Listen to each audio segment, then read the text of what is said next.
کہ اس معاملے کو عدالتوں میں لے جایا جائے گا، اور جس طرح کہ کہا گیا کہ ہم اس کو سپریم کورٹ میں لے کے جائیں گے، سپریم کورٹ میں بھی جا سکتے ہیں اور ہائی کورٹ میں بھی جا سکتے ہیں۔ وہاں پہ یہ جو اعتراضات ہیں، خصوصاً جو اعتراض اٹھائے گئے ہیں الیکشن کمیشن کی جانب سے، اگر اس میں یہ ثابت کیا جائے کہ جی ان جو اقدامات کیے جا رہے ہیں، جو پارلیمنٹ کا قانون ہے، اس سے الیکشن فیئر کرانے میں یا الیکشن آنیسٹلی کرانے میں کچھ رکاوٹ آئے گی، یا الیکشن کمیشن کے جو اختیارات ہیں اس پہ کوئی قدغن آئے گی، تو پھر عدالت اس معاملے کو دیکھ سکتی ہے اور قانون کو کالعدم قرار دے سکتی ہے۔ تو یہ سارا معاملہ اب میرا خیال میں عدالتوں میں جائے گا، وہاں پہ مختلف آراء سامنے آئیں گی، اور پھر یہ عدالت فیصلہ کرے گی کہ کیا یہ قانون صحیح ہے یا غلط ہے، آئین سے متصادم ہے یا آئین کے مطابق ہے۔ وسیم سجاد صاحب، کیا الیکشن کمیشن آف پاکستان پہ یہ لازم ہے کہ کیونکہ یہ قانون بن گیا ہے وہ اپنی پوری کاوش کرے، اس کے لیے تمام انتظامات کرے، پوری کاوش کرے، پھر ہی جا کے تو کہہ سکتی ہے کہ یہ ہم نے کوشش کی، یہ ناممکن ہے؟ لیکن بنا کوشش کیے، بنا کسی کاوش کے، کیا الیکشن کمیشن کا اس کو مسترد کر دینا یہ اس کی قبولیت ہوگی؟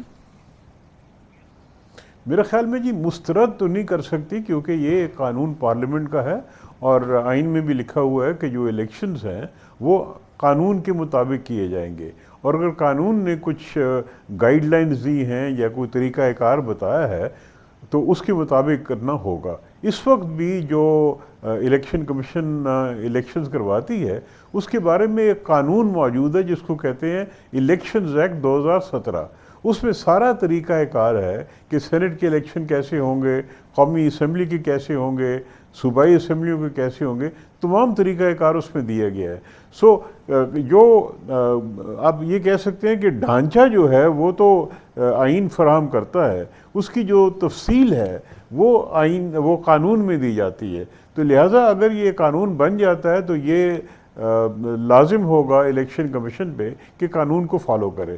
لیکن اگر یہ معاملہ وہ عدالت میں چلا جاتا ہے تو میرے خیال میں جو بھی اعتراضات اٹھائے گئے ہیں الیکشن کمیشن کی جانب سے ان کو بہت سنجیدگی سے دیکھا جائے گا، کیونکہ الیکشن کمیشن ایک انڈیپینڈنٹ ادارہ ہے اور وہ کوئی پارٹی نہیں ہے، لہذا ان کی طرف سے جو موقف آئے گا اس کو بڑا سنجیدگی سے دیکھا جائے گا۔ پہلے تو یہ عدالت عظمیٰ کو ثابت کرنا کے سامنے یہ ثابت کرنا ہوگا نا، کیونکہ بہرحال یہ پارلیمنٹ کا بنایا ہوا ایک قانون ہے کہ یہ آئین سے متصادم ہے، یہ اس کے خلاف ہے، پھر ہی یہ کیس قابل سماعت ہوگا نا۔ پہلے تو اس بات کو ثابت کرنا ہوگا کہ یہ معاملہ جو ہے یہ آئین سے متصادم ہے، اور عدالت جو ہے وہ اس کی سماعت کرے اور اس پر اپنا ایک فیصلہ دے۔ جی صحیح آپ نے فرمایا جی کہ جب عدالت میں معاملہ جاتا ہے تو قانون جو ہے اس کو اسی صورت میں کالعدم قرار دیا جا سکتا ہے کہ وہ آئین کی کسی شق سے اس کی متصادم ہے۔ تو آئین میں مختلف شقیں ہیں، اور خصوصاً میرے خیال میں جو دو شقیں جو زیر بحث آئیں گی، ایک تو یہ ہے کہ ذمہ داری الیکشن کمیشن کی کہ جو انتخابات ہیں وہ فیئرلی، آنیسٹلی اور جسٹلی ہوں، اور دوسرا یہ ہے کہ کوئی بھی قانون الیکشن کمیشن کے اختیارات کو کم نہیں کر سکتا۔ تو اس ضمن میں اگر یہ ثابت ہو جاتا ہے کہ مشین کا استعمال الیکشن پہ غلط طور پہ اثر انداز ہوگا تو پھر ہو سکتا ہے کہ عدالت اس میں دلچسپی لے اور لیکن اس میں وسیم سجاد صاحب ایک امپورٹنٹ پوزیشن یہ بھی ہے نا کہ الیکشن کمیشن کو بھی تو آفٹر آل یہ بتانا ہوگا کہ کوئی الیکشن ایسا نہیں ہوا ہے حالیہ تاریخ میں جس پر کہ کسی بھی سیاسی جماعتوں نے اعتماد کا اظہار کیا ہو، میڈیا نے اعتماد کا اظہار کیا ہو، سول سوسائٹی نے اعتماد کا اظہار کیا ہو۔ یہ وہ الیکشن کمیشن ہے جو کہ پریکٹیکلی ڈسکریڈٹڈ ہے۔ مطلب ہماری جمہوریت میں ایک بہت ہی جو الیکشن کرانے کا ادارہ ہے، یعنی کہ الیکشن کمیشن آف پاکستان، اس پر اعتماد نام کی تو کوئی چیز نہیں ہے۔ تو آفٹر آل اسے آؤٹ آف دا باکس کچھ چیزوں پہ اپنے آپ کو قائل کرنا ہوگا نا، کیونکہ یا تو اس کی پرفارمنس ایسی ہوتی کہ اس پہ کوئی اعتراض نہیں تھا۔ دیکھیں جی، جو موجودہ الیکشن کمیشن ہے اس کے بارے میں ابھی کچھ کہہ نہیں سکتے کیونکہ انہوں نے ابھی الیکشن کروایا نہیں، یعنی جنرل الیکشن نہیں کروایا، لیکن جو اعتراضات ان کی طرف سے آئیں گے جو بھی وہ آئیں گے اس کو میں سمجھتا ہوں کہ عدالت بڑی سنجیدگی سے دیکھے گی. وہ ضروری نہیں کہ ان کی بات مان جائے، لیکن اس کو پرکھے گی، دیکھے گی کہ کیا اس میں جان ہے، کیا واقعی کوئی ایسی مشکلات ہیں جو الیکشن کے راستے میں حائل ہو رہی ہیں. یہ فرمائیے کہ الیکشن کمیشن کیا کوئی ایسا ایکشن پلان یا ایسا منصوبہ سامنے رکھنا نہیں ہوگا کہ جی یہ تو نہیں ہے، لیکن اب ہم انشاءاللہ ایسا الیکشن کرائیں گے جس پہ کسی کو اعتراض نہیں ہوگا اور سیاسی جماعتیں اپنے اعتماد کا اظہار کریں گے. چلیں اس کو نہ مانیں، لیکن آپ نے کوئی ایسا تیاری کی ہے جو کہ آپ قوم کے سامنے اور سپریم کورٹ کے سامنے رکھیں جس میں آپ کہیں کہ دیکھیں جی یہ ہمارا پلان ہے، جو اب پہلی والی چیزیں ہیں وہ اب اس کا اعادہ دوبارہ نہیں ہوگا؟ یہ تو جی ان کی ذمہ داری ہے کہ وہ ہر وقت کوشش کرتے رہیں کہ کس طرح ان کے جو اقدامات ہیں یا الیکشن کرانے کا طریقہ کار ہے اس میں بہتری آئے، اور ان کی طرف سے جو تجاویز ہوں اس سلسلے میں اس کو پارلیمنٹ میں بھی آنا چاہیے، کیونکہ بہت سی چیزوں پہ اگر کوئی نئی چیزیں چاہتے ہیں تو اس کے لیے قانون سازی کی ضرورت ہے. تو میرے خیال میں وہ ایک مسلسل ایک کوشش ہوتی ہے. جو ایک میرے ذہن میں جو میرے خیال میں سب سے بڑی رکاوٹ ہے الیکشن کمیشن کے راستے میں، وہ یہ ہے کہ جب الیکشنز ہوتے ہیں ان کو لاکھوں کی تعداد میں لوگ باہر سے منگوانے پڑتے ہیں، جو الیکشن میں ان کا جو فرائض ہیں پریزائڈنگ افسر کے لیے، اسسٹنٹ پریزائڈنگ افسر کے لیے، ریٹرننگ افسر کے لیے، وہ ان کے ملازم نہیں ہوتے. وہ یا صوبائی حکومت کے ملازم ہوتے ہیں یا فیڈرل گورنمنٹ کے ملازم ہوتے ہیں. الیکشن کروا کے وہ واپس چلے جاتے ہیں. ان پہ الیکشن کمیشن کا کنٹرول نہیں ہوتا، اور یہ ایک بہت پریکٹیکل پرابلم ہے. یہ بھی نہیں کہہ سکتے کہ الیکشن کمیشن کوئی پرماننٹ سٹاف لاکھوں کا رکھ لے، کیونکہ یہ ممکن نہیں. تو لہذا یہ ایک مشکل ہے جس کے بارے میں کوئی اقدامات کرنے ہوں گے یا قانون سازی کرنی ہوگی یا کوئی بہتری کے لیے کوئی تجاویز سامنے آنی چاہیے، کیونکہ زیادہ جو الزامات آتے ہیں دھاندلی کے وہ اس سٹاف کے بارے میں آتے ہیں جو اس وقت امپلائی کیا جاتا ہے. بہت بہت شکریہ جناب وسیم سجاد، ہمارے ساتھ موجود تھے. کمرشل بریک، اس کے بعد ذکر کریں گے مودی حکومت جو طاقت کے نشے میں چور ہے. آج وہ طاقت کے نشے میں چور مودی حکومت گھٹنے ٹیکنے پہ مجبور ہو گئی. کسان تحریک کامیاب ہو گئی، اور آج نریندر مودی نے قوم سے خطاب میں ان تمام قوانین کو ختم کر دیا، واپس لینے کا فیصلہ کیا جس کے خلاف کسان اٹھ کھڑے ہوئے تھے. یہ پہلی عوامی مقبولیت کی شکست ہے مودی کی. اس پہ بات کرتے ہیں چھوٹے سے وقفے کے بعد. Welcome back. آخر کار طاقت کے نشے میں چور مودی سرکار نے آج گھٹنے ٹیکے، اور یہ گھٹنے اس نے کسان تحریک کے سامنے ٹیک دیے. بھارتی کسانوں کی 1 سال سے جاری اسٹریٹ پاور رنگ لائی. بھارتی حکومت نے متنازعہ تینوں زرعی قوانین واپس لینے کا اعلان کر دیا ہے. بلدیاتی انتخابات میں پنجاب سے بدترین شکست کا بدلہ مودی سرکار نے نئے زرعی قوانین کی صورت میں لیا تھا. تاہم کسان تحریک کے بعد آزاد خالصتان تحریک اور اتر پردیش میں ہونے والے انتخابات میں بھارتی حکومت کے لیے یہ پوری صورتحال گلے کی ہڈی بن گئی تھی. آج قوم سے خطاب میں وزیر اعظم نریندر مودی نے کہا کہ ہم نے تینوں زرعی قوانین واپس لینے کا فیصلہ کیا ہے. اس مہینے کے آخر میں شروع ہونے والے پارلیمانی اجلاس میں ہم تینوں قوانین کو منسوخ کریں گے اور اس کا آئینی عمل شروع کر دیں گے. مودی نے کسانوں سے لاگو کیے گئے نئے زرعی قوانین کو سمجھانے میں ناکامی پر معافی بھی مانگی. دلچسپ بات یہ ہے کہ اس تقریر کے باوجود، اس اعلان کے باوجود، کسانوں نے نریندر مودی کے اعلان پر یقین کرنے سے انکار کر دیا اور متنازعہ زرعی قوانین عملی طور پر واپس لینے تک نئی دلی میں احتجاجی ریلی اپنی جاری رکھنے کا اعلان کیا ہے. جھوٹا آدمی ہے، اس کی بات کیسے مانے، یہ کسان کہتے ہیں بھارت کے. گزشتہ سال منظور ہونے والے زرعی قوانین کے خلاف ہریانہ، راجستھان اور یوپی سے ہزاروں کی تعداد میں کسانوں نے نئی دلی کی جانب مارچ کیا تھا، جنہیں روکنے کے لیے مودی سرکار نے بھرپور طاقت کا بھی استعمال کیا تھا. بھارتی یوم جمہوریہ پر کسانوں نے ٹریکٹر پریڈ کرتے ہوئے لال قلعے پر جھنڈا لہرا دیا تھا. پولیس نے مظاہرین کو روکنے کے لیے لاٹھی چارج اور آنسو گیس شیلنگ کی اور اس طاقت کا بے دریغ استعمال کیا تھا. کسان تنظیموں کا دعویٰ ہے کہ اب تک مختلف مقامات پر پولیس میں ہونے والی جھڑپوں میں 700 سے زائد کسانوں کی جانیں جا چکی ہیں. دہلی کے وزیر اعلیٰ اروند کیجریوال نے نہتے کسانوں کی اموات کا نہ صرف اعتراف کیا بلکہ کسان تحریک کو نوجوانوں کے لیے مشعل راہ قرار دیا. مودی سرکار کے اشارے پہ چلنے والے بھارتی میڈیا کا دوغلا کردار بھی آج دیکھا گیا.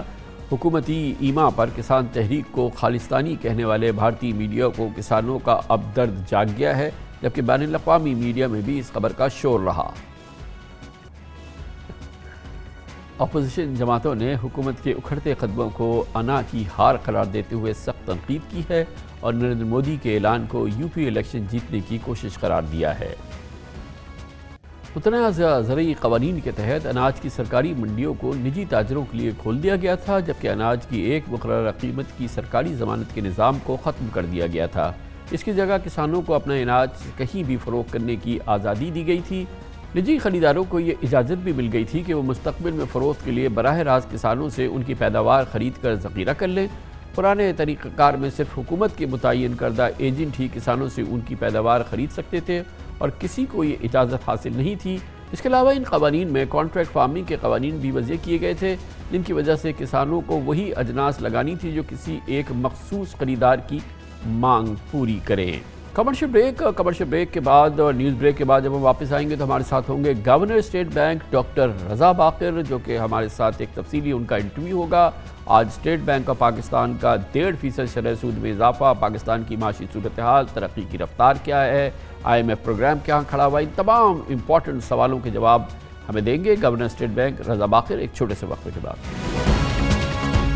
ملک میں کم اور نسبتاً کم شرح سود کی فضا آج اختتام کو پہنچی اور ملک میں جاری شدید مہنگائی کے پس منظر میں آج اسٹیٹ بینک آف پاکستان نے آئندہ 2 ماہ کے لیے بنیادی شرح سود میں 150 بیسس پوائنٹ تقریباً 1.5% کا اضافہ کر دیا۔ یقیناً جو مارکیٹ اس حوالے سے توقعات کر رہی تھی، جو بزنس کمیونٹی توقعات کر رہی تھی، یہ اس سے کہیں زیادہ ہے۔ اب پاکستان میں شرح سود 8.75% ہو گئی ہے، یعنی 8.9%۔ 2 ماہ قبل سپٹمبر میں شرح سود میں 25 بیسس پوائنٹ کا اضافہ کیا گیا تھا اور شرح سود 7.25% ہو گئی تھی۔ ستمبر سے پہلے مسلسل 15 ماہ تک پالیسی ریٹ 7% پر مستحکم تھا۔ آج اسٹیٹ بینک کے مطابق ملک میں مہنگائی کی رفتار اور طلب میں اضافہ ہوا ہے، تیزی سے ڈیمانڈ میں اضافے ہوا ہے اور بین الاقوامی منڈی میں خام تیل سمیت کموڈٹی کی اونچی قیمتوں کی وجہ سے امپورٹ بل بڑھتا جا رہا ہے، جس نے کرنٹ اکاؤنٹ خسارے میں اضافہ کیا ہے۔ ڈیمانڈ کو کرٹیل کرنے کے لیے شرح سود میں اضافہ کیا گیا، لیکن کاروباری افراد اسٹیٹ بینک کی جانب سے ایک ساتھ اتنے بڑے اضافے پہ بہت مضطرب ہیں۔ لیکن پاکستان کے جو معاشی اعداد و شمار یا جو معاشی اس وقت کیفیت ہے وہ یقیناً کوئی حوصلہ افزا نہیں ہے۔ ملک میں پچھلے ماہ مہنگائی کی شرح 9.2% رہی، جو پچھلے سال اکتوبر میں 8% تھی۔ پچھلے 4 ماہ میں کرنٹ اکاؤنٹ خسارہ $5 ارب ہو گیا، جو پچھلے سال جولائی سے اکتوبر کے درمیان $1.30 کروڑ کا سرپلس تھا۔ 4 ماہ میں زر مبادلہ کے ذخائر میں $86 کروڑ کی کمی بھی ہوئی ہے۔ 2 جولائی کو زر مبادلہ کے ذخائر $24.41 کروڑ تھے، جو 12 نومبر کو $23.55 کروڑ پر آ گئے۔ پاکستان کا تجارتی خسارہ اس مالی سال کے 4 ماہ میں $15.6 ارب تک پہنچ گیا ہے، جس میں پچھلے سال میں جولائی سے اکتوبر کے مقابلے میں 106% اضافہ ہوا۔ 4 مہینوں میں پاکستان کا امپورٹ بل $25 ارب تک پہنچ گیا ہے۔ پچھلے مالی سال کے 4 مہینوں کے مقابلے میں اس میں 65% اضافہ ہو چکا ہے۔ صرف تیل کی قیمت میں ایک سال میں 65% اضافہ ہوا ہے۔ خام تیل کی اوسط قیمت جو پچھلے سال $43 فی بیرل تھی، آج $80 فی بیرل کے قریب ہے۔ اس کے ساتھ ڈالر کے مقابلے میں پاکستان کی روپے کی قدر میں مسلسل کمی ہے۔ اس سال جولائی میں جو ڈالر $157.55 کا تھا، وہ 11% اضافے کے بعد اس وقت $175.47 کے قریب پہنچ گیا ہے۔ یہ معاشی کیفیت ہے جو کسی صورت سے بھی حوصلہ افزا نہیں ہے۔ مہنگائی کی شرح میں مسلسل اضافہ ہو رہا ہے، عالمی سطح پر بھی پوری دنیا میں بھی یہی اضافہ دیکھنے میں آ رہا ہے، لیکن دنیا کی معیشت میں سکت ہے۔ بڑے ملکوں کی، ترقی یافتہ ملکوں کی اور ہمارے جیسے ملکوں میں بھی سکت ہے، لیکن ہماری معیشت میں یہ سکت نہیں ہے اور اسی وجہ سے پاکستان کا جاری خسارہ مسلسل بڑھ رہا ہے، مہنگائی میں مسلسل اضافہ ہو رہا ہے، ہماری قوت خرید بھی اتنی مستحکم نہیں ہے۔ اسی وجہ سے یہ کیفیت ہے جس کے نتیجے میں آج اسٹیٹ بینک آف پاکستان نے یکمشت 1.5% شرح سود میں اضافہ کیا ہے۔ اس تمام پس منظر پر ہم سیر حاصل گفتگو کریں گے اور موقف حاصل کریں گے مرکزی بینک کا۔ اس کے لیے ہمارے ساتھ موجود ہیں governor state bank of Pakistan doctor Raza Baqir. بہت بہت شکریہ ڈاکٹر صاحب، آپ نے ہمیں جوائن کیا، بڑی نوازش ہے۔ اب بھی آج کی سب سے بڑی خبر اس وقت کی پاکستان کی یقیناً، کیونکہ یک مشت اگر کسی بھی ملک میں 1.5% شرح سود میں اضافہ ہو جائے تو وہ ایک طرح کا جولٹ ہوتا ہے، اور جو ہمیں بزنس کمیونٹی کا رسپانس مل رہا ہے وہ کچھ اسی نوعیت کا ہے۔ اس سے پہلے کہ آپ اس پہ اپنی رائے کا اظہار کریں، میں آپ کو ایک پلس دینا چاہتا ہوں کہ بزنس کمیونٹی نے آپ کے آج سینٹرل بینک کے آج اس اعلان کو کیسے دیکھا ہے؟ یہ ایکسپیکٹیشن سے 0.25% زیادہ انہوں نے بڑھایا۔ یہ تو نہیں کہہ سکتے کہ یہ کوئی اچھا ڈیسیزن ہے، ہاں لیکن اب ان کی بھی مجبوری تھی، IMF سے اگر پیسہ نہیں ملتا تو ہمیں زیادہ نقصان ہو سکتا تھا۔ اب اس طرف یہ جا رہے ہیں کہ جو گروتھ آئی تھی وہ گروتھ ہمارے لیے شاید سود مند نہیں ہے، ہم واپس پیچھے جائیں۔ تو اس وجہ سے انہوں نے بالکل ریورسل لیا، ایک طرف انہوں نے روپی کو ویک کیا، دوسری طرف انہوں نے انٹرسٹ ریٹ بتایا، اور دونوں چیزیں ہماری مارکیٹ کے لیے نیگیٹو ہے۔ بہت برے اثرات ہوں گے اس پہ، اور یہ اینٹی انویسٹمنٹ میجر ہے، اتنا زیادہ ایک ساتھ جو ہے وہ بڑھا دینا، جبکہ پاس میں یہ وعدہ کیا گیا تھا کہ یہ جو بھی اگر انکریز ہوا بھی تو وہ گریجولی ہوگا، لیکن اس سے آئی تھنک انویسٹمنٹ جو ہے وہ کافی ڈسکریج ہوگی، اور ریجن میں ہم کافی انکمپیٹیٹو ہو جائیں گے، کیونکہ ریجن میں آپ یہ دیکھیں انڈیا، بنگلہ دیش، وہاں 4% ہے، 2% تھائی لینڈ ہے، اور ہم جو ہے وہ کوئی 8.75 پہ جو ہے I think is very high. یہ جو 150 بیسس پوائنٹ بڑھائے ہیں یہ تو اگلے 6 months میں بڑھانے چاہیے تھے، جو منتھوں میں انہوں نے بڑھائے ہیں۔ اتنا بڑا اضافہ جو ہے ایک ایسے ٹائم میں جبکہ پوری دنیا میں commodity prices, raw material prices, inflation hike ہے، اس پہ ایک ایسا قدم اٹھانا جس سے کہ انڈسٹری کو ہٹ ملے گی، میں سمجھتا ہوں کہ پاکستان کی جو اکانومی کے تناظر میں یہ قطعاً کوئی اچھا سٹیپ نہیں ہے، اور میں تو یہ ریکویسٹ کروں گا کہ اس کو فوری طور پر ریویو کرنا چاہیے اور اس کو ریکنسیڈر کرنا چاہیے۔ انٹرسٹ ریٹ بڑھانے سے نقصان ہوگا اکانومی کو، جو آلریڈی کام چل رہے ہیں، لوگوں نے انویسٹمنٹ کر لی ہے، مشینری ساری پہنچ گئی ہے، اب اس کے بعد انٹرسٹ ریٹ بڑھانا تو اس کا مطلب یہ ہے کہ آپ کا جو اس ٹائم مینوفیکچرنگ سیکٹر ہے ان کا پہیہ واپس سلو ڈاؤن ہونا شروع ہو جائے گا۔ جو 150% انہوں نے بڑھا دیا، میرے حساب سے یہ فیصلہ ان کا غلط ہے۔ سب سے زیادہ ہٹ ہوگا جو اسمال انڈسٹری اور میڈیم انڈسٹری ہے۔ گورنر صاحب، ان ایکسپیکٹڈ نہیں ہے یہ رسپانس، لیکن آپ کا رسپانس کیا ہے؟ جی السلام علیکم کامران صاحب اور آپ کے ناظرین کو میرا سلام۔ دیکھیں، اس سوال کا جواب دینے سے پہلے میں تھوڑا سا براڈر کانٹیکسٹ میں ایک دو باتیں عرض کرنا چاہتا ہوں، اور وہ یہ ہے کہ سب سے پہلے اگر آپ ہماری معاشی حالات کو دیکھیں تو ہماری گروتھ جو ہے وہ ماشاءاللہ اللہ کے کرم سے اور جو حکومت نے پالیسیز دیں اس کی وجہ سے ایک اچھے انداز میں بڑھ رہی ہے، اور اسٹیٹ بینک کی فورکاسٹ اس سال کی گروتھ کے لیے تقریباً 5% ہے۔ پچھلے سال یہ تقریباً 4% تھی، اور اس سے پچھلے سال یہ منفی تقریباً 0.5% تھی، تو یعنی کہ ہماری گروتھ ایک اپورڈ ٹریجیکٹری پہ ہے۔ اب جب پچھلی ہماری مانیٹری پالیسی کمیٹی کی میٹنگ ہوئی تھی، اس میں کمیٹی نے یہ فیصلہ کیا کہ پالیسی ریٹ کو 25 بیسس پوائنٹس بڑھایا جائے، اور اس وقت کمیٹی نے یہ دیکھا کہ کچھ رسکس ہیں کووڈ کی، کچھ اور رسکس ہیں، اس نے ساتھ ساتھ یہ بھی دیکھا کہ مہنگائی تھوڑی سی بڑھ رہی ہے۔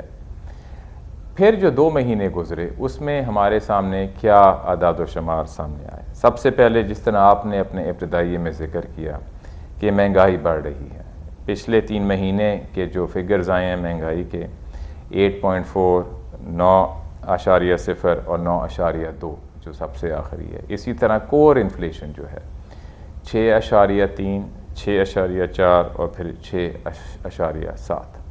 یعنی کہ ایک تو جو ضرورت تھی وقت کی وہ یہ ہے کہ کیا میجرز ہم کر سکتے ہیں کہ مہنگائی کو کم کیا جائے۔ آج کا جو پالیسی ریٹ کا جو میجر ہے وہ اس مہنگائی کو کم کرنے میں مدد کرے گا۔ دوسرا، کامران صاحب، جو ہماری ڈیولپمنٹ ہو رہی تھی فارن ایکسچینج سائٹ پہ، اور جب سے ہمارا کرنٹ اکاؤنٹ ڈیفیسٹ بڑھنا شروع ہوا ہے، اور اس کے بعد تھوڑی سی انسرٹنٹیز رہی ہیں افغانستان کے پہلو سے، پھر کچھ IMF کے پروگرام کے لحاظ سے انسرٹنٹی رہی ہیں، تو ایکسچینج ریٹ پہ بڑا دباؤ رہا ہے۔ اب یہ ایکسچینج ریٹ جو گرا ہے اس سے اگلے کچھ مہینوں میں مہنگائی پر بھی اثر آ سکتا ہے، اور یہ ہمارے لیے ایک ایسی چیز ہے جو کہ ہم نہیں چاہتے کہ یہ اسی طرح آگے اس کا اثر آتا رہے.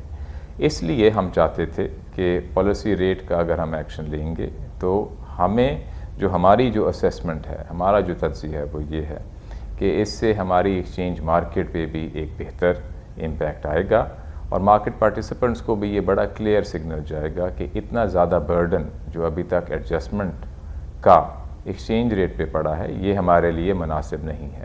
تو مختصراً کامران صاحب یہ قدم ہمیں مجبوراً آج اٹھانا پڑا 2 وجوہات کی وجہ سے. ایک یہ کہ جو مہنگائی کی آؤٹ لک ہے مہنگائی کو ہم کم کریں, اور دوسرا یہ کہ جو کنسرن ہے کرنٹ اکاؤنٹ ڈیفیسٹ کی, آج کا بھی آپ نے نمبر دیکھا جو اکتوبر کا آیا ہے, اس کو بہتر کرنے کے لیے جو اکانومی میں ڈیمانڈ کی گروتھ ہو رہی ہے اس کو تھوڑا سا ماڈریٹ کیا جائے کہ یہ بالکل گرو کرے لیکن یہ ایک مینیجیبل گروتھ ہو. اس کا اصل جو اب فائدہ قوم کو تھوڑی دیر میں آئے گا وہ یہ ہے کہ ماضی میں جب آپ نے دیکھا کہ ہماری جب گروتھ ہوئی تو کرنٹ اکاؤنٹ ڈیفیسٹ بے تحاشا بڑھ گیا, مثلا کچھ ہی سال پہلے $19 بلین کا. اس کی بڑھنے کی ایک وجہ یہ تھی کہ وقتی طور پہ جو پالیسیز میں جو سٹیپس لینے تھے, جو اقدام لینے تھے وہ نہیں ہوئے. اس دفعہ ہم یہ چاہ رہے ہیں اور انشاءاللہ اس ہدف پہ پورے اتریں گے کہ یہ گروتھ جو ہے یہ سسٹینیبل ہوئے, اور اس کی سسٹینیبلٹی کے لیے ہی آج ہم نے یہ قدم اٹھایا ہے. ہم ریکگنائز کرتے ہیں کہ یہ جو سٹیپ ہے اس میں کچھ لوگوں کی کنسرنز ہیں, ہمیں خود بھی کنسرنز تھیں انفلیشن اور ایکسچینج ریٹ کی وجہ سے, لیکن ہمیں امید ہے اور ہمارا یہی تجزیہ ہے کہ آج جو ہم نے قدم اٹھایا ہے اور پھر جو ہم نے فارورڈ گائیڈنس بھی دی ہے اس سے ڈیمانڈ میں ماڈریشن ہوئے گی, ہمارا کرنٹ اکاؤنٹ ڈیفیسٹ کم ہوئے گا, اور ہماری ایکسچینج مارکیٹ میں ایک اچھے انداز سے اس کی اسٹیبلٹی. کیا اندازہ ہے گورنر صاحب کہ یہ آج کا یہ جو میجر ہے, یہ جو پالیسی ریٹ اب اچانک 1.5% بڑھا ہے, اس سے یہ جو گروتھ ٹریجیکٹری ہے جو کہ ہمارا خواب تھا کہ ہم اس دفعہ 5% تک پہنچنے کی کوشش کریں گے, فائنانس منسٹر صاحب تو کبھی 6% کی بھی بات کرتے تھے, یہ کتنا ہرٹ ہوگا؟ اب آپ کیا ٹارگٹ کر رہے ہیں کہ اب ان میجرز کے بعد ہم کہاں جا کے رکنے والے ہیں؟ 5% تو کافی امپریسو تھا اگر ہوتا, مگر اب شاید یہ ایک بڑا ایک اس کے سامنے رکاوٹ آئی ہے. اس میں جو اسیسمنٹ ہے کامران صاحب, ہمارے جو اکانومیٹرک ماڈلز ہیں اور ہماری ٹیم نے جو کیلکولیشنز کی ہیں اسی کی بیسس پہ ہم نے یہ آج قدم اٹھایا ہے. ہماری فورکاسٹ ابھی بھی یہ ہے کہ ہماری گروتھ اس سال کم از کم 5% ہوئے گی, اور اگر ہم نے یہ قدم نہ اٹھایا ہوتا تو شاید 5 سے بھی زیادہ ہوتی, جو کہ امپورٹس کا اس پہ اور زیادہ پریشر آتا. میں ایک دفعہ دوبارہ دہرانا چاہتا ہوں کہ اگر ہماری معیشت کی پروڈکشن کیپیسٹی زیادہ ہوتی تو ہماری جب گروتھ ہو رہی ہے تو اس کا اس طرح امپورٹس پہ اثر نہ آتا جو ابھی آ رہا ہے.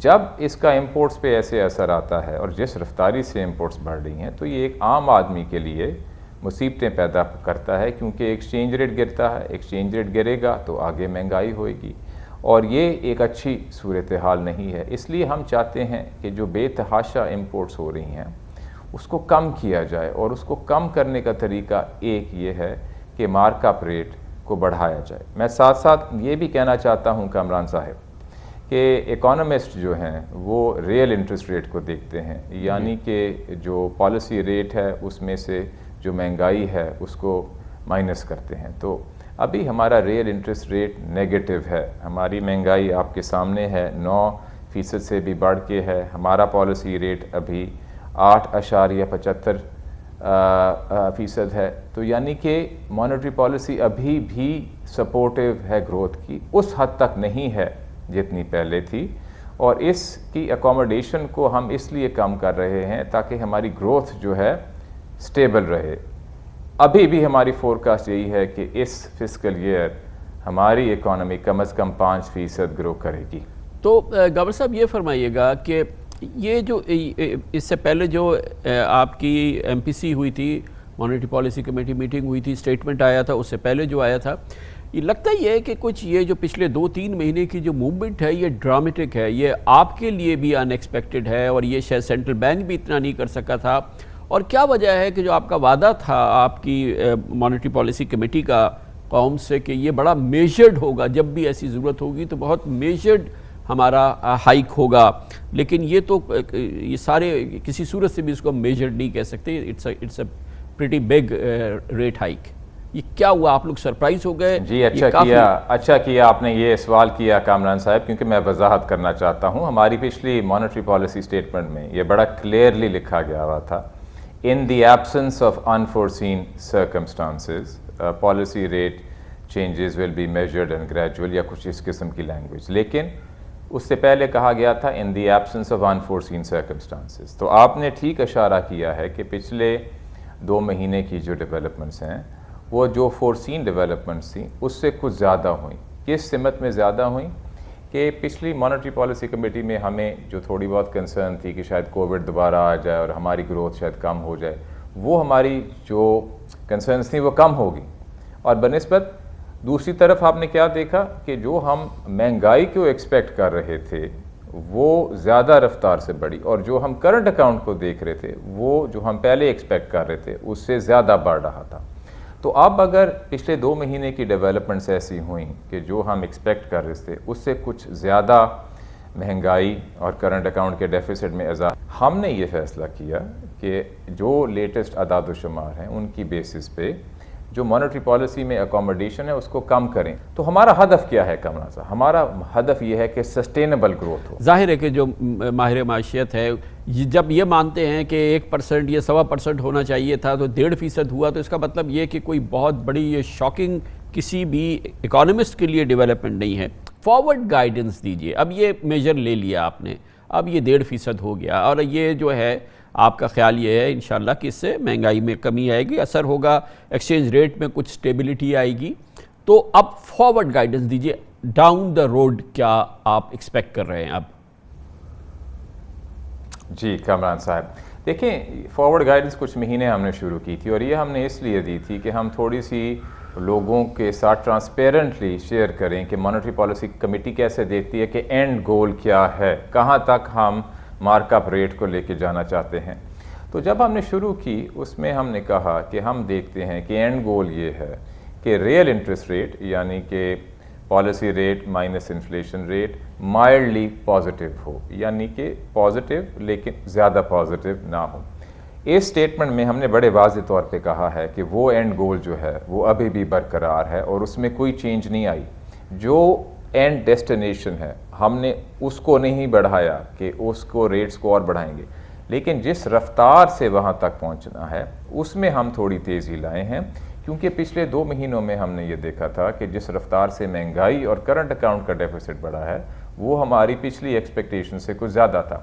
اب ہم آگے کیا دیکھ رہے ہیں؟ ہماری مانیٹری پالیسی سٹیٹمنٹ میں آج ہم نے یہ لکھا ہے کہ آج کی جو ہم نے یہ ریٹ انکریز کی ہے this is a material move in this direction کیا تھی کہ ہم نارملائز کریں مانیٹری پالیسی کو to counter inflationary pressures and preserve stability with growth. Looking ahead, the MPC reiterated that the end goal of mildly positive real interest rates remains unchanged, and given today's move, expects to take measured steps to that end. یعنی کہ آئندہ on the basis جو ابھی ہمارے پاس information ہے اس کی basis پہ جب ہم آگے دیکھتے ہیں تو ہمیں یہ ہمارا تجزیہ ہے کہ جو آگے جو ہمیں اسٹیپس اٹھانے پڑیں گے اتنے اس مقدار میں اس میگنیٹیوڈ میں نہیں ہوں گے جو ہم نے آج کرنا تھا. صرف جس وقفے میں ہم نے اس اینڈ گول تک پہنچنا ہے اس کو ہم نے تھوڑا سا شارٹن کیا ہے، لیکن اینڈ گول جو ہے اس کو نہیں بڑھایا. گورنر صاحب ایک چھوٹا سا بریک لینا ہے، جس کے بعد آپ سے پوچھ رہا ہے کہ آج 1.5% اضافہ ہوا ہے، کیا اس میں IMF کا دباؤ بھی شامل تھا، اور آخر ہماری روپے کی قدر قابو میں کیوں نہیں آ رہی اور وہ کیسے آ سکتی ہے اور آئے گی؟ چھوٹے سے وقفے کے بعد. Welcome back. Governor state bank doctor Raza Baqir ہمارے ساتھ موجود ہیں. آج کے سینٹرل بینک کے اقدامات، شرح سود میں 1.5% اضافہ، پاکستان کی معاشی صورتحال، پاکستان کی معاشی ترقی، ان تمام معاملات پہ گورنر صاحب سے ہماری بات ہو رہی ہے. گورنر صاحب اس پرسیپشن کو ایڈریس کیجئے کہ یہ جو ایک جو ایکسپیکٹیشن سے بڑا 1.5% کا جو انٹرسٹ ریٹ رائز ہائیک ہے، یہ دراصل اس بیک ڈراپ میں ہو رہا ہے کہ ہم I M F program discuss کر رہے ہیں اور ہمارا بالکل ایک اطلاعات کے مطابق اسٹاف لیول ایگریمنٹ ہونے والا ہے، اور یہ ہمیں کرنا پڑا ہے، یعنی کہ ہم افورڈ نہیں کر سکتے تھے، اور یہ ایک پرائر ایکشن ہے جس کی وجہ سے ہمیں یہ ایک ایکسیپشنلی ہائی ریٹ ہائیک کرنا پڑا ہے۔ یہ ہم آئی ایم ایف کے ایک پرائر ایکشن کا حصہ ہے۔ دیکھیے، میں ایک براڈر لیول پہ آئی ایم ایف کے بارے میں بات کرنا چاہتا ہوں، اور وہ یہ ہے کہ ہمارا جو آئی ایم ایف سے ڈائلاگ ہے وہ اس قسم کا ہے کہ وہ ہمیں اپنی انپٹ دیتے ہیں، اپنی صلاح دیتے ہیں۔ ہماری اپروچ یہ ہے کہ اگر اس صلاح میں فائدے ہیں اور اگر اس میں کوئی اچھی باتیں ہیں تو ہم بالکل اس کو لیتے ہیں، لیکن اگر اس میں ہمارے خیال میں نقصانات زیادہ ہیں تو ہم اس کو نہیں لیتے۔ ایسے ہی ہم نے کیا ہے اور ایسے ہی ہم کرتے رہیں گے۔ سب سے پہلے مانیٹری پالیسی کمیٹی کا یہ فرض ہے کہ اس کو جو ہدف دیا گیا ہے، اس کے جو مقاصد ہیں، ہم اس پہ پورا اتریں۔ اور میں دوبارہ یہ کہنا چاہتا ہوں، اگر یہی وہ مانیٹری پالیسی کمیٹی ہے جس نے اتنی تیزی سے کووڈ کے دوران پالیسی ریٹ کو کم کیا، اور آپ جانتے ہیں یہ 13.25% ہوتا تھا، اس کو ہم 7% پہ لائے، 2.5 مہینے میں لائے، یہ وہی مانیٹری پالیسی کمیٹی ہے جس نے پچھلی میں 25 بیسس پوائنٹ اور اس میں 150 بیسس پوائنٹ سے اضافہ کیا۔ ہمارا گول یہ ہے کہ ایک طرف مہنگائی جو بڑھ رہی ہے اس کو کم کیا جائے، اس میں کچھ ڈیمانڈ کی کنٹریبیوشن ہے، اس میں کچھ ایکسچینج ریٹ کی کنٹریبیوشن ہے، اس کو کم کیا جائے، اور دوسرا یہ ہے کہ جو ہماری گروتھ ہو رہی ہے اس میں اسٹیبلٹی لائے، تاکہ اس طرح جس طرح ماضی میں ہوا ہے کہ ان چیکڈ گروتھ ہوئی، اوور ہیٹنگ ہوئی اور بہت بڑا کرنٹ اکاؤنٹ ڈیفیسٹ ہو گیا، اس کا نقصان کیا ہے کامران صاحب؟ اس کا نقصان یہ ہے کہ پھر آخر میں جا کے ایکسچینج ریٹ پہ اور زیادہ لوڈ آتا ہے۔ جس طرح جب $19 بلین کا کرنٹ اکاؤنٹ ڈیفیسٹ ہوا تو ہمیں آئی ایم ایف کے پاس جانا پڑا اور ٹف پرائر ایکشنز ہمیں جون 2019 میں تسلیم کرنے پڑے۔ یہ سٹیپ ہم نے پرو ایکٹیولی پہلے اس لیے لیا ہے تاکہ آگے جو ہے ہماری اسٹیبلٹی برقرار رہے، اور نہ صرف ہماری گروتھ 5% کی اس مالی سال میں رہے، بلکہ ہم اگلے مالی سال کو بھی دیکھ رہے ہیں اور ہم چاہ رہے ہیں کہ اس میں بھی ہماری گروتھ 4 سے 6% تک کی رینج میں رہے، تاکہ ہم دکھائیں، اور ہمیں کانفیڈنس ہے کہ ان میجرز کے ساتھ ہماری جو گروتھ ہے وہ سسٹینیبل رہے گی۔ گورنر صاحب، آپ ان کرٹکس کو کیا کہیں گے جو کہتے ہیں کہ اوبیسلی ایکسچینج ریٹ جو ہے یہ دو دھاری تلوار ہے، یا آپ انفلیشن کو ایڈریس کرنے کے لیے یا اپنے ایکسچینج ریٹ کو یا ہمارے جو پریشرز ہیں ان کو ایڈریس کرنے کے لیے آپ کرتے ہیں، لیکن جو ہمارا پریویس ایکسپیرینس تھا جس میں کہ ہم نے ریپڈلی 13% تک اپنا انٹرسٹ ریٹ لے گئے تھے، بعض لوگ کہتے ہیں کہ اس سے اکانومی کو فائدے سے زیادہ کہیں زیادہ نقصان ہوا، and we had to pay through our noses, وہ بہت ہی، تو اس لیے بہت زیادہ احتیاط سے کام لینے کی ضرورت ہے۔ کامران صاحب، میں آپ سے بالکل ایگری کرتا ہوں، اتفاق کرتا ہوں۔ دیکھیں، 13% پالیسی ریٹ اس لیے ہوا کیونکہ اس سے پہلے کرنٹ اکاؤنٹ کا خسارہ $19 بلین ہوا۔ اگر اتنا خسارہ نہ ہوا ہوتا اور ہمیں اتنا ٹف آئی ایم ایف کا پروگرام نہ ایکسیپٹ کرنا ہوتا تو ہمیں پالیسی ریٹ بھی 13% نہ کرنا پڑتا۔ میں آپ کے ناظرین کو بھی یہ بتانا چاہتا ہوں کہ جس طرح مانیٹری پالیسی کمیٹی کی سٹیٹمنٹ میں لکھا ہوا بھی ہے کہ آگے جو سٹیپس ہوں گے، کیونکہ ابھی ہم نے ایک کنکریٹ سٹیپ لیا ہے، مٹیریل سٹیپ لیا ہے، تو آگے جو سٹیپس ہوں گے جو ابھی ہمارے پاس انفارمیشن ہے اس کی بیسس پہ وہ میجرڈ ہوں گے۔ 13% والی جو صورتحال ہے وہ ہم نہیں دیکھ رہے، وہ ایک ایکسٹریم سچویشن تھی جو ہمیں کرنی پڑی تھی، اسی لیے کرنی پڑی تھی کیونکہ اس سے پہلے جو کرنٹ اکاؤنٹ کا ڈیفیسٹ بڑھا اس کے لیے وقتی طور پہ ایکشن نہیں لیے گئے اور وہ اتنا بڑا ڈیفیسٹ ہو گیا۔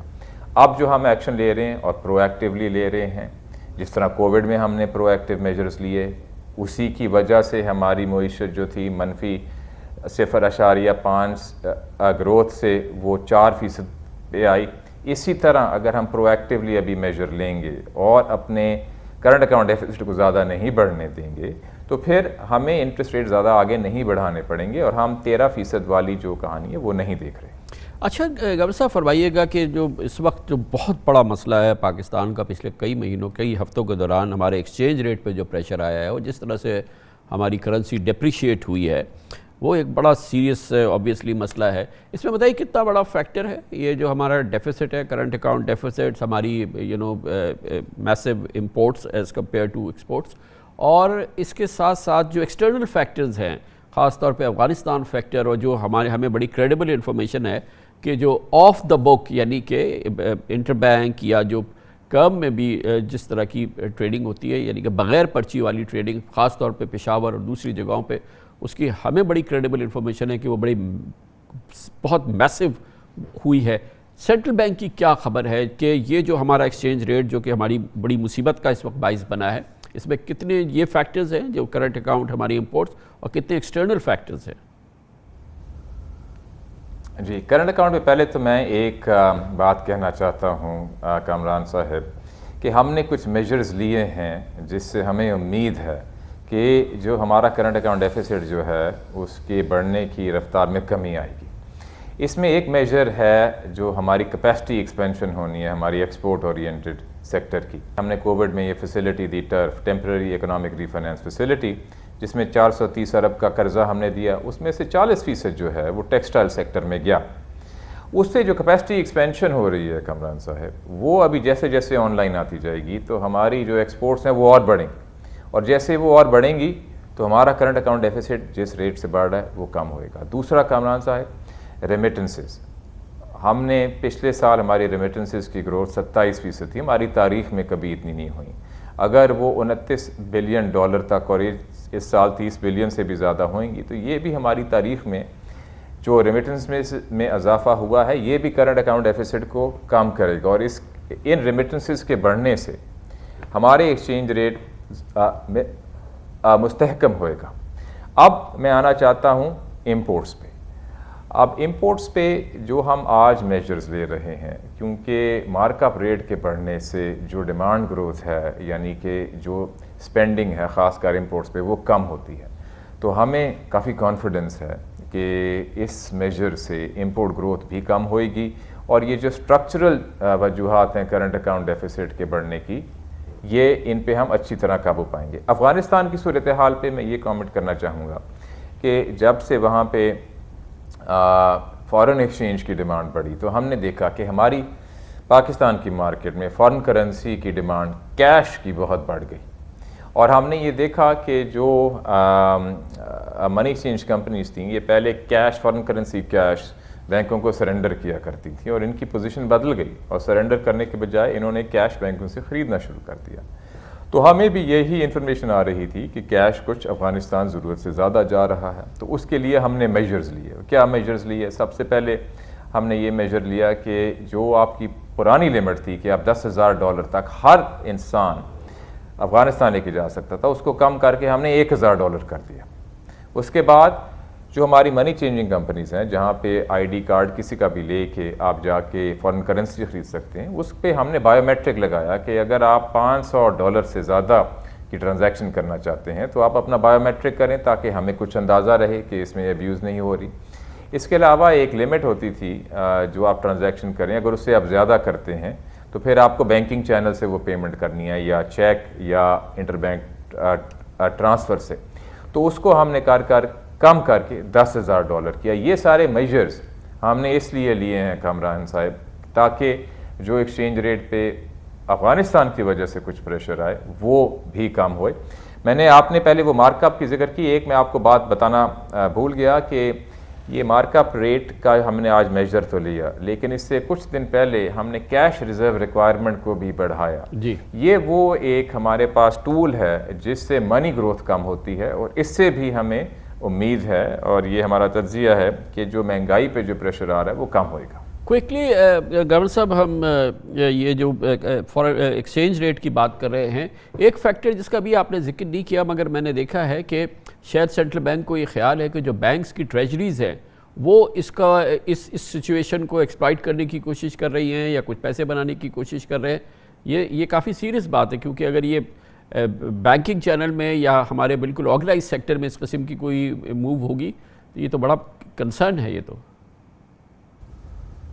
جی, میں اس کی وضاحت کر دوں کامران صاحب, اور ہم نے بالکل میٹنگ کی بینک کے پریزیڈنٹس کے ساتھ, لیکن وہ میٹنگ ٹریجرر سے اتنی فوکس نہیں تھی جتنی اس پہلو پہ فوکس تھی کہ بینکس کے جو افسران ہوتے ہیں وہ بھی کمیونیکیشن کرتے ہیں اپنے کلائنٹس کے ساتھ، اور کلائنٹس کی کچھ ایکسپیکٹیشنز ہوتی ہیں کہ ایکسچینج ریٹ کہاں جا رہا ہے. اب کلائنٹ سے میری مراد خاص کر ہے ایکسپورٹرز اور امپورٹرز. اب ہم نے یہ دیکھا، آپ کو یاد ہوگا کچھ دن پہلے ہی جب وہ خبر آئی کہ سعودی سے ہمیں ڈپازٹ ملے گا، تو ہمارا ایکسچینج ریٹ 175 سے 170 پہ آ گیا 6 دنوں کے اندر. تو وہ جب نیچے آیا تو ہم نے دیکھا اسی دوران ایک دم سے ایکسپورٹرز کی طرف سے جو ڈالر انٹر بینک مارکیٹ میں بک رہا تھا، خاص کر جو فارورڈ بک رہا تھا، ایک دم سے بہت بڑھ گیا. یعنی کہ لوگوں کے پاس یہ ذرائع تھے کہ وہ انٹر بینک مارکیٹ میں ڈالر بیچ سکیں. تو یہ بات آ جاتی ہے کمیونیکیشن پہ، اور جو ہماری میٹنگ کا جو مقصد تھا وہ یہ تھا کہ بینکس کو اپنا پرسپیکٹیو شیئر کرنا کہ ہم آگے اسٹیبلٹی دیکھ رہے ہیں، ہم آگے استحکام دیکھ رہے ہیں، اور ہم میجرز لے رہے ہیں کہ فارن ایکسچینج کی مارکیٹ میں استحکام ہو. تو اگر وہ بھی اپنے کلائنٹس کو یہی کانفیڈنس والا میجر دیں گے تو کچھ موومنٹ جو اسپیکولیشن کی وجہ سے ایکسچینج ریٹ میں ہو رہی ہے پھر وہ نہیں ہوئے گی. اور اسی لیے ہم نے نہ صرف ان کے ساتھ میٹنگ کی بلکہ ہم اس کو بہت ہی ایکٹیولی دیکھ بھی رہے ہیں. گورنر صاحب ایک چھوٹا سا بریک، جس کے بعد ہمیں پوچھنا ہے کہ آگے ہمیں اپنے بیرونی قرضوں کی ادائیگی کے حوالے سے بڑی امپورٹنٹ ادائیگیاں کرنی ہیں، ہمارے ریزروز کتنے مضبوط ہیں، اور وہ سعودی ڈپازٹ جو آنے تھے وہ کہاں چلے گئے، IMF پروگرام کس جگہ کھڑا ہے، اور اسٹیٹ بینک آف پاکستان اپنی خود مختاری کے بارے میں کیا بات کرتا ہے. چھوٹے سے وقفے کے بعد welcome back. Governor state bank doctor Raza Baqir ہمارے ساتھ موجود ہیں، اور پاکستان کی موجودہ معاشی صورتحال، معاشی ترقی، اس کی رفتار، اور آج اسٹیٹ بینک آف پاکستان کا 1.5% شرح سود میں اضافے کا فیصلہ، اس پہ بات ہو رہی ہے. گورنر صاحب یہ فرمائیے گا کہ ابھی ہمارا جو ریزروز ہیں یہ پریٹی اوکے ہے، ایک لحاظ سے 3 مہینے کی ہماری امپورٹ ہے. آگے جو ہماری ایکسٹرنل ڈیٹ پیمنٹس ہیں، جو ہماری سروس کرنے ہیں ہمیں لون، اور وہ کافی سگنیفیکنٹ لائبلٹیز ہماری ڈاؤن دا روڈ ہیں اس فائنینشیل ایئر میں، کتنے ہم لوگ اس معاملے میں کمفرٹیبل ہیں؟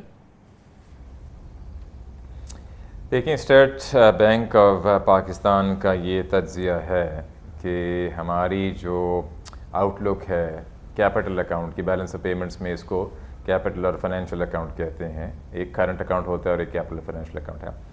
یہ ابھی ہمارے لیے مناسب ہے، اور جتنی ہماری پیمنٹس آ رہی ہیں اس سے بلکہ ہم کچھ زیادہ انفلوز بھی دیکھ رہے ہیں. اس میں ہمارا جو ارادہ ہے وہ یہی ہے کہ بین الاقوامی اداروں کے ساتھ کوآپریشن میں چلیں، اور جو ہم اقدامات لے رہے ہیں اس سے انویسٹرز کو بھی یہ ہم دکھائیں کہ ہماری اکانومی کی ڈائریکشن صحیح ہے. میں دوبارہ آنا چاہتا ہوں گروتھ پہ کامران صاحب، بیکاز بات شروع ہوتی ہے گروتھ سے، اور ہماری اکانومی کی ابھی بھی مرکزی بینک کی فورکاسٹ یہ ہے کہ اس سال ہماری اکانومی 5% گرو کرے گی. اگر آپ انٹرنیشنلی دیکھیں تو یہ ایک بڑی اچھی نمبر ہے گروتھ کا. اسی سے انویسٹرز کا بھی ہم دیکھ رہے ہیں کہ انشاءاللہ کانفیڈنس بڑھے گا. ایک میں آپ کو مثال دے دوں جس کا شاید اتنا ذکر نہیں ہوتا، وہ ہے سٹارٹ اپس. پاکستان میں یہ پہلی دفعہ ایسے ہو رہا ہے کہ سٹارٹ اپس میں بلومبرگ کے مطابق تقریباً $300 ملین کی اس سال انویسٹمنٹ ہو رہی ہے. اگر آپ پچھلے سال دیکھیں تو یہ تقریباً $60 ملین سے بھی کم تھی. اس کے ساتھ اور بھی سیکٹرز ہیں جس میں لوگ انویسٹ کر رہے ہیں. جو ہم نے ٹرف اسکیم دی اس میں جو $2.5 بلین کی جو مشینری کی جو انویسٹمنٹ ہو رہی ہے وہ نیو انویسٹمنٹ ہو رہی ہے. انویسٹمنٹ سے ہی ہماری پروڈکٹیو کیپیسٹی بڑھے گی، اور جب ہماری پروڈکٹیو کیپیسٹی بڑھے گی تو آئندہ کے لیے جب ہماری گروتھ بڑھے گی تو پھر ہماری امپورٹس اس طرح نہیں بڑھیں گی جس طرح اب بڑھ رہی ہیں. گورنر صاحب، آپ نے انفلوز کی بات کی، اس میں آپ نے سعودی پیمنٹ کی بات کی، 175 سے 170 ہو گیا تھا. وہ کہیں نظر میں ہے ابھی؟ کیونکہ بہرحال وہ آدھا سینٹرل بینک میں ہے، $3 بلین ان کے، تو وہ کہیں اس وقت ہیں کہیں؟ بالکل نظر میں ہے کامران صاحب، اس پہ سارا پیپر ورک کمپلیٹ ہو رہا ہے. وہاں سے ہم مسلسل رابطے میں ہیں، چیزیں ایک اچھی سمت میں چل رہی ہیں، اور انشاءاللہ جلد ہی جیسے ہی ان کا پیپر ورک کمپلیٹ ہو جائے گا اور دستخط ہو جائے گا تو وہ جو ڈپازٹ ہے وہ بھی ہمارے پاس آ جائے گا. اچھا سر، یہ فرمائیے گا جیسے کہ بار بار آپ نے ذکر کیا اور بہت امپورٹنٹ بات ہے، اوبیسلی سینٹرل بینک نے یہ ٹرف میں 430 ارب روپے دیے، اور یہ بہت بڑی ایک ان پٹ تھی ہماری اکانومی میں اور انڈسٹریل گروتھ کے لحاظ سے. کتنا مانیٹر آپ کر رہے ہیں اس کا، اور کیا اس کا کیونکہ قوم منتظر ہے کہ یہ 430 ارب روپے جب مٹیریلائز ہوں گے تو آبویسلی اس کے اکانومی پہ بڑے اثر ہوں گے. تو کتنی ایکسپیکٹیشن کے حوالے سے اس پہ جتنی گروتھ ہونی چاہیے، جو اس پہ پروگریس ہے، وہ کتنی سیٹسفیکٹری ہے؟ ہمارے خیال کے مطابق کامران صاحب، ایک تو ہم اس کو بڑا ایکٹیولی مانیٹر کرتے ہیں، ہر ہفتے ہماری ویب سائٹ پہ اس پہ ڈیٹا بھی اپڈیٹ ہوتا ہے، بڑا ٹرانسپیرنٹلی ہم اس کا ڈیٹا رپورٹ کر رہے ہیں. میں آپ کے ناظرین کو دعوت دوں گا کہ ہماری ویب سائٹ پہ جا کے دیکھیں. ہم نے ایک لنک ہے میجرز انڈر کووڈ، اس میں نہ صرف ٹرف کی اسکیم بلکہ باقی ساری اسکیمیں جو ہیں اس کی بڑی وضاحت سے ہم نے اس کے اعداد و شمار پیش کیے ہیں. ٹرف میں ہم یہ دیکھ رہے ہیں کہ یہ جو تقریباً 430 ارب کی انویسٹمنٹ ہوئی، اس میں سے تقریباً آدھی سے زیادہ یہ مشینری آ چکی ہے اور کہیں کہیں یہ مشینری لگ بھی چکی ہے. اس میں سے 40% ٹیکسٹائل ہے، لیکن 60% اور بیشتر سیکٹرز ہیں. کچھ ایسے سیکٹرز ہیں جہاں پہ پہلے چیزیں امپورٹ ہو رہی تھیں اور اب ہمیں وہ امپورٹ کرنے کی ضرورت نہیں پڑے گی بیکاز ہماری اپنی کیپیسٹی بن جائے گی. تو یہ ٹرف ایک یہ میجر تھا. لیکن اس کے علاوہ کامران صاحب، کووڈ میں جو ہم نے پرنسپل ایکسٹینشن کی اسکیم دی اور اس کے ساتھ مارک اپ ریسٹرکچرنگ کی اسکیم دی، جس میں سے تقریباً 700-800 ارب کی لیکویڈیٹی انجیکٹ ہوئی، اس سے کیا ہوا کہ کچھ کمپنیاں جو بینک کرپٹ ہو جاتی وہ بینک کرپسی سے بچیں اور آج وہ فنکشن کر رہی ہیں. اسی طرح جو پے رول فائنینسنگ کی اسکیم دی، اس سے یہ ہوا کہ جن لوگوں کا روزگار ختم ہو جانا تھا کیونکہ کمپنیوں کے پاس ورکنگ کیپٹل نہیں تھا، انہوں نے واپس دیہاتوں میں چلے جانا تھا، وہ نہیں گئے. تو جب ورلڈ اکانومی میں گروتھ آئی تو پاکستان کھڑا تھا کہ فوراً اس کو رسپونڈ کرے. اور میں بار بار ایک براڈر پرسپیکٹو پہ آؤں گا کہ آئی تھنک حکومت نے بہت کامیابی سے کووڈ کا مقابلہ کیا ہے. اور اگر ہم کووڈ جیسے بڑے چیلنج کو ڈیل کر سکتے ہیں تو اگر ٹیمپریرلی اور عارضی طور پہ ہمارا کرنٹ اکاؤنٹ ڈیفیسٹ بڑھ رہا ہے تو اس کو بھی ہم انشاءاللہ بڑی کامیابی سے یہ جو ہمارے پرابلم ہے اور دکھائیں گے کہ ایسے ہی ہوئے گا. یہ جو ہمارے پرابلم ہیں جس کی وجہ سے ہمیں یہ میجرز لینے پڑے، یہ پریشرز ہیں، یہ تمام چیزیں، ہم اس وقت ایک ایز وی اسپیک بڑے فائنل سٹیج پہ ہیں IMF پروگرام کے ساتھ. اور ہسٹری یہ ہمیں بتاتی ہے کہ جب ہم پروگرام میں انٹر ہوتے ہیں تو شروع کا ٹائم بڑا سخت ہوتا ہے اور اس کے بعد پھر جو ہے وہ حالات آہستہ آہستہ ہوتے ہیں اور پھر ایسا ہو جاتے ہیں کہ ہم چھوڑ کے پروگرام جو ہے وہ نکل جاتے ہیں اور پھر ہم اپنا کام شروع کر دیتے ہیں. تو جو آپ نے میجرز لیے اس سے تو استحکام آئے گا. آپ نے کہا کہ مہنگائی میں استحکام آ سکتا ہے، ہمارے ایکسچینج ریٹ پہ مہنگا استحکام آ سکتا ہے. جب یہ پروگرام ہو جاتا ہے ہمارا، یہ ساری چیزیں ہو جاتی ہیں، تو اس کے بھی اثرات ہوں گے ان حالات میں بہتری میں آپ کے خیال میں؟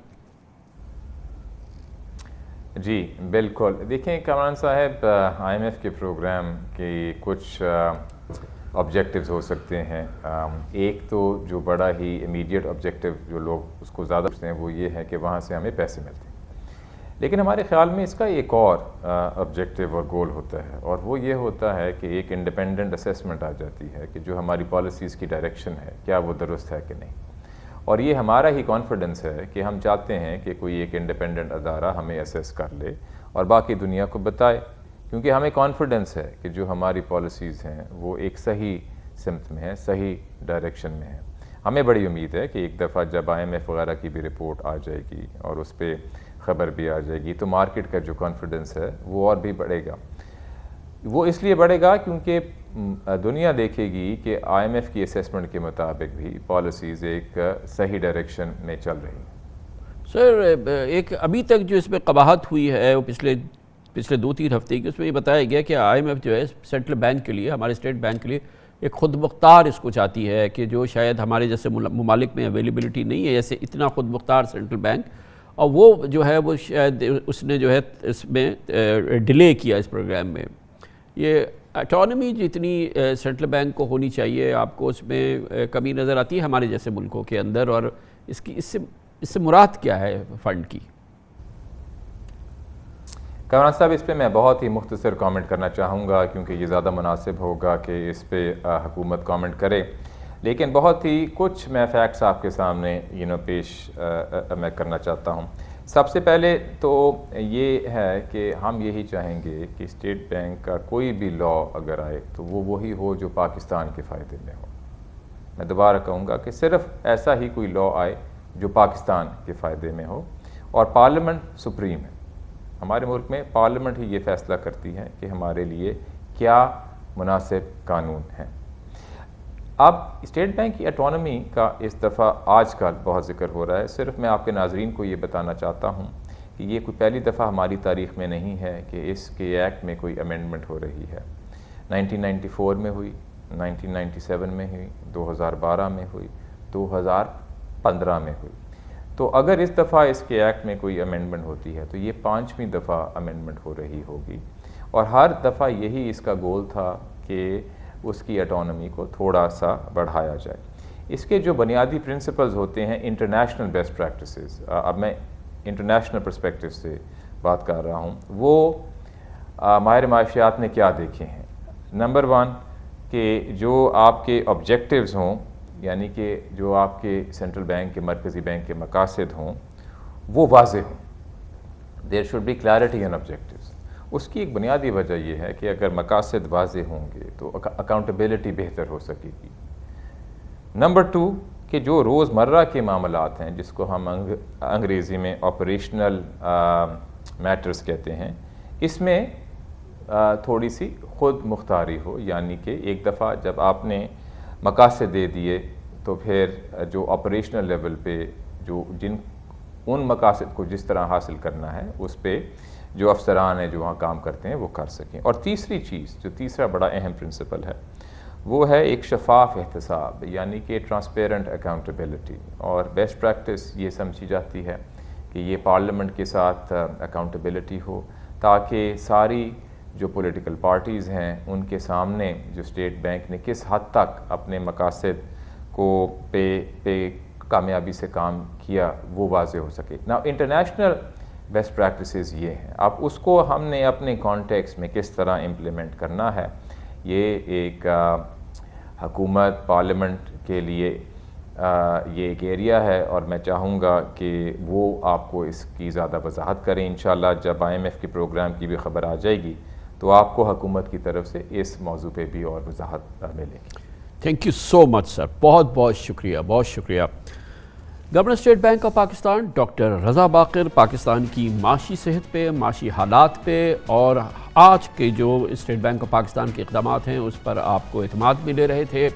ان کا کہنا یہ ہے کہ معاشی ترقی کی رفتار 5% پہ ہی رہے گی. موجودہ اقدامات وقتی ہیں, اس سے مہنگائی میں قابو پانے میں کمی مدد ملے گی اور پاکستانی روپے کی قدر کو سنبھالنے میں مدد ملے گی. IMF کا پروگرام آئے گا, اس کے بعد مزید استحکام پیدا ہوگا اور پھر آئندہ کا سفر تیزی سے آگے بڑھے گا. اس کے ساتھ ہی ہمارے پروگرام کا اختتام ہوتا ہے. سیٹرڈے سنڈے کی ہفتہ وار تعطیل کے بعد پیر کو انشاءاللہ آپ سے پھر ملاقات ہوگی. پیر تک کے لیے کامران خان کو اجازت. اللہ حافظ. ناصر.